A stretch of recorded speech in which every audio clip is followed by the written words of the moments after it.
반갑습니다.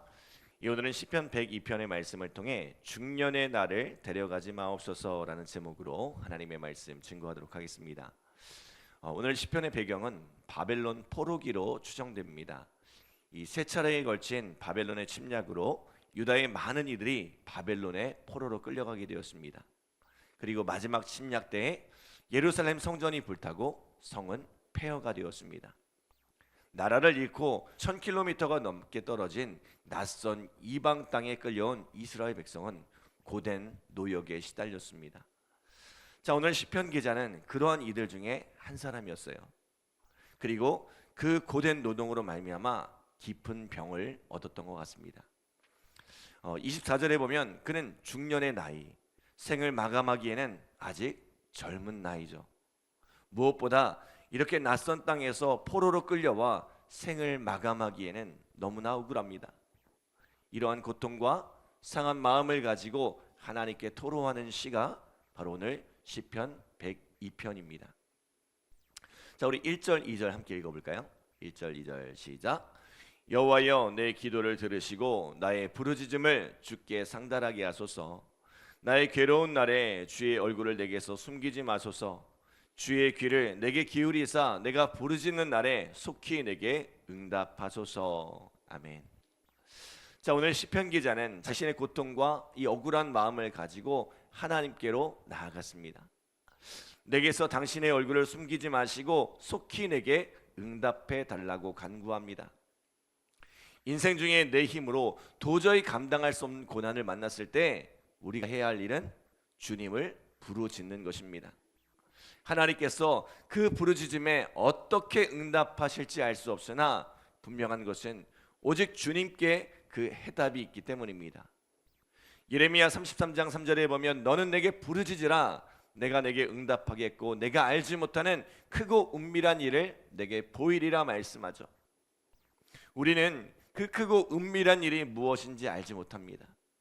우리에게서 그 고난을 거두어 가실 수도 있고 또 우리가 그 고난을 능히 감당할 수 있도록 힘을 주실 수도 있고 우리에게 피할 길을 주실 수도 있고 또 그것을 도울 자를 붙여주실 수도 있죠. 우리는 모르지만 주님은 응답하십니다. 자, 오늘 여러분의 고통은 무엇입니까? 하나님께서 그 마음을 쏟아 놓으시기 바랍니다. 정직하게 그 마음을 토하시기 바랍니다. 자, 오늘 시편 기자는 이렇게 마음을 쏟아 놓습니다. 우리 3절로 5절 같이 읽어볼까요? 3절로 5절 시작. 내 날이 연기같이 소멸하며 내 뼈가 숯같이 탔음이니이다. 내가 음식 먹기도 잊었으므로 내 마음이 풀같이 시들고 말라버렸사오며 나의 탄식 소리로 말미암아 나의 살이 뼈에 붙었나이다. 아멘. 내 날이 연기같이 소멸하고 있대요. 자, 날아가는 연기는 붙잡을 수가 없죠. 얼마 남지 않은 내 삶이 연기처럼 사라지고 있는데 도무지 그것을 붙잡을 수가 없다는 것입니다. 뼈가 타버리는 것 같이 내 삶을 지탱하던 그 모든 것들이 순식간에 무너져 내립니다. 깊은 근심의 음식을 먹지 못하니 육신이 쇠할 뿐만 아니라 내 마음도 함께 시들어 버리고 그 마음의 탄식이 멈추지 않으니 그 몸도 함께 말라갑니다. 몸이 살아야 영혼이 살고 영혼이 살아야 또 몸이 살 텐데 그 몸과 영혼 그 어느 것 하나도 온전치 못하니 몸과 영혼이 서로를 더 깊은 고통으로 끌어내리는 형국입니다. 또 이어지는 6절로 8절에 보면 이렇게 말씀하죠. 나는 광야의 올빼미와 같고 황폐한 곳에 부엉이 같이 되었사오며 내가 밤을 새우니 지붕 위에 외로운 참새 같으니이다. 내 원수들은 종일 나를 비방하며 내게 대항하여 미칠 듯이 날뛰는 자들이 나를 가리켜 맹세하나이다. 근심 속에 홀로 밤잠을 이루지 못하니 광야의 올빼미와 같이 황폐한 곳의 부엉이 같이 지붕 위의 참새 같이 늘 외로움에 사무칩니다. 이미 내 육체의 고통은 내 마음의 고통만으로도 너무나 힘든데 원수들은 그런 자신을 향하여 일말의 자비도 베풀지 않습니다. 오히려 연약한 자신을 향하여 더욱 비방하며 더 깊은 고통으로 몰아넣더란 거죠. 자, 그런데 오늘 시편 기자를 가장 고통스럽게 하는 것이 무엇입니까? 우리 10절, 11절 말씀 함께 읽겠습니다. 10절, 11절 시작. 주의 분노와 진노로 말미암음이라. 주께서 나를 들어 던지셨나이다. 내 날이 기울어진 그림자 같고 내가 풀에 시들어짐 같으니이다. 아멘. 자, 오늘 내가 받는 이 고통이 하나님의 진노 때문이라는 거죠. 나의 죄로 또 내 민족의 죄로 말미암아 우리가 이런 고통을 당하고 있으니 이 고통을 감당할 수가 없다는 것입니다. 내 의지와 내 소망이 되어야 할 내 하나님이 나를 향하여 또 이 백성을 향하여 진노하고 계시니 도저히 그 진노를 감당할 수가 없어. 이 진노에서 어떻게 벗어날 수 있겠냐고 하는 것입니다. 자, 그런데요, 오늘 시편 기자가 하나님의 진노 앞에서 두려워하며 낙심하고 떨 때에, 탄식하며 기도할 때에 놀라운 반전이 일어납니다. 그는 하나님의 진노에 떨며 근심하지만 하나님에게서 회복의 실마리를 찾습니다. 자, 우리 13절, 14절 말씀 함께 하겠습니다. 13절, 14절 시작. 주께서 일어나사 시온을 긍휼히 여기시리니 지금은 그에게 은혜를 베푸실 때라. 정한 기한이 다가오미니이다. 주의 종들이 시온의 돌들을 즐거워하며 그의 티끌도 은혜를 받나이다. 아멘. 하나님의 진노로 말미암아 예루살렘 성이 폐허가 됐지만 이제는 하나님께서 은혜를 베푸시리라는 거죠. 예레미야를 통해 70년 후에 포로된 이스라엘을 돌아오게 하시고 그들이 이 무너진 성전을 재건하게 하시리라 약속하셨는데 그 기한이 다가오고 있다는 거예요. 예루살렘 성전은 불타고 성벽은 허물어져 폐허가 되었지만 하나님께서 그 무너진 돌들에게도 예루살렘에 흩어지는 흩날리는 이 먼지마저도 은혜를 얻게 하셔서 황폐한 땅을 재건하시리란 것입니다.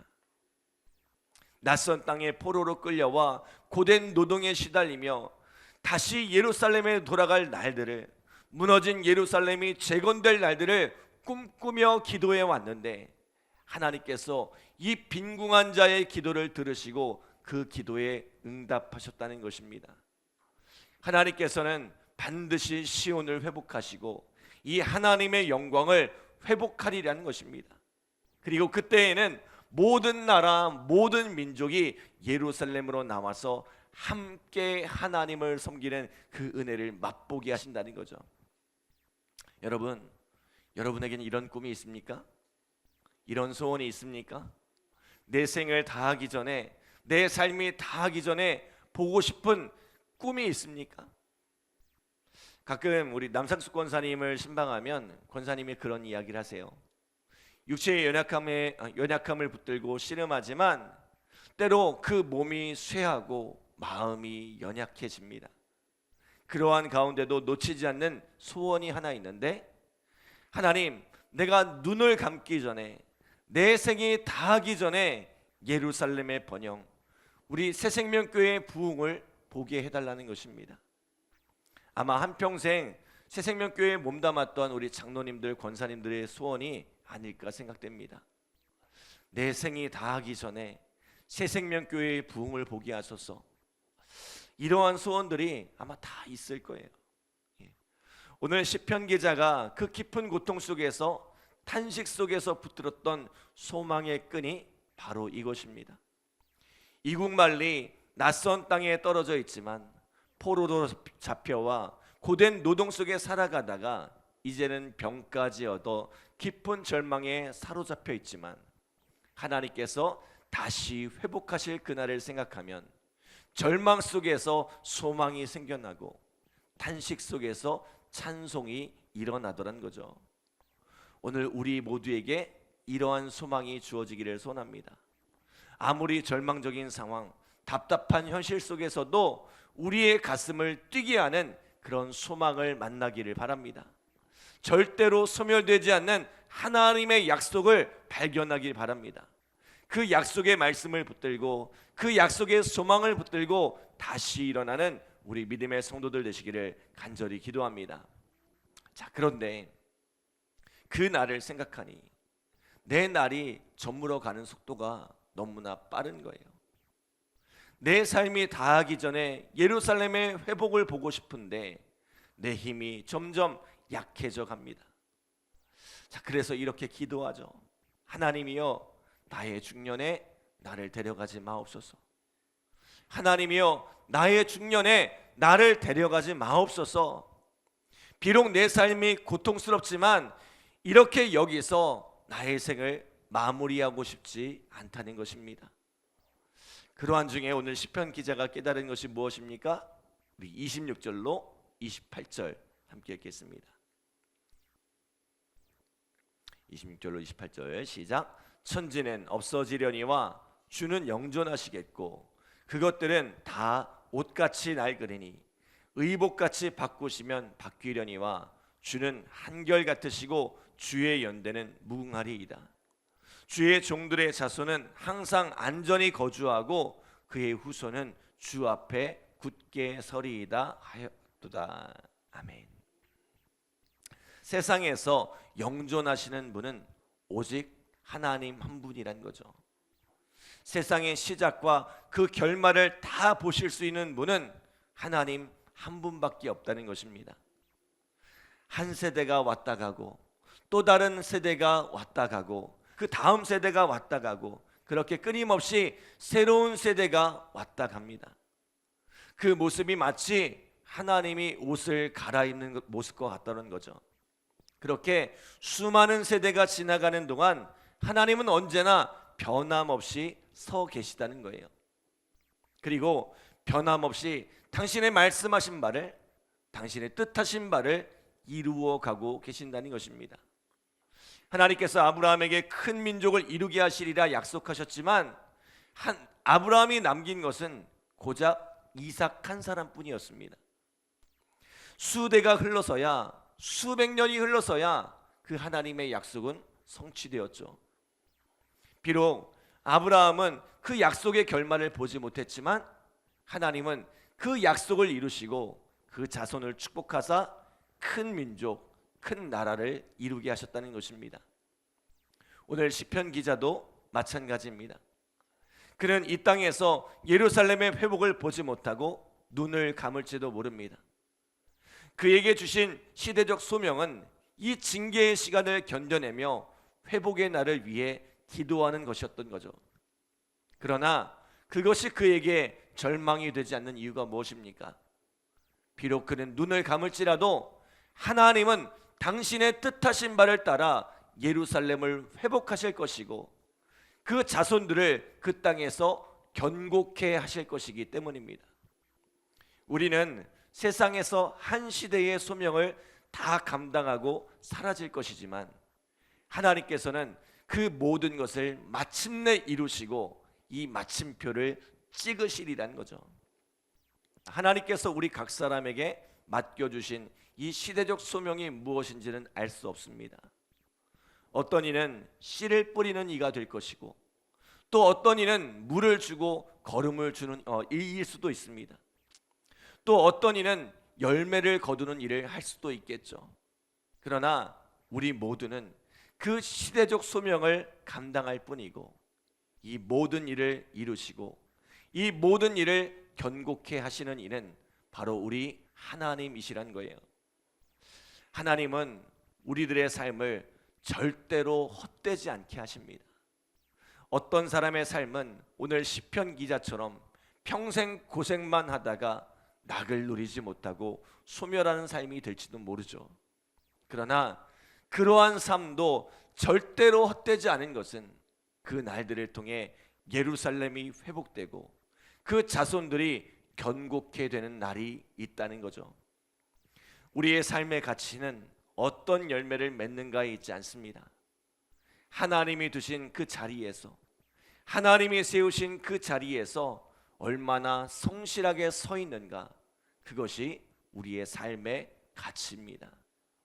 오늘 우리가 어떤 자리에 서 있든지 그 자리에서 우리의 소명을 온전히 감당하는 우리 믿음의 성도들 되시기를 간절히 기도합니다. 기도하겠습니다. 하나님 감사합니다. 하나님께서 오늘 우리에게 귀한 삶을 허락하여 주시고 또 부르짖어 기도할 수 있는 은혜를 허락하여 주심에 감사드립니다. 하나님께서 우리에게 어떤 응답을 주실지 알지 못하지만 그 은혜 안에 부르짖고 기도하며 하나님 앞에서 해답을 얻는 오늘 우리의 삶이 되게 하여 주시옵소서. 오늘 시편 기자와 같이 우리의 마음속에 평생의 품을 소망을 우리에게 허락하여 주시고 하나님 지치고 연약하여 넘어질 때에도 그 소명으로 말미암아 그 소망으로 말미암아 다시 일어날 수 있는 우리의 삶이 되어질 수 있도록 축복하여 주시고 또 하나님께서 우리에게 주신 그 시대적 소명이 때로는 버티고 견디는 것일지라 할지라도 하나님 이 삶이 절대로 헛되지 않음을 깨닫게 하시고 우리에게 맡겨주신 그 시대적 소명을 잘 감당하며 믿음의 자리에 서 있는 오늘 우리의 삶이 되어질 수 있도록 주님 축복하여 주시옵소서. 오늘 이 새벽에도 간절한 마음으로 기도하며 부르짖는 우리 성도들 주님께서 응답하여 주시고 또 열매 맺게 하시는 귀한 사랑 은혜를 경험케 하여 주시옵소서. 감사드리며 예수님의 이름으로 기도드립니다. 아멘.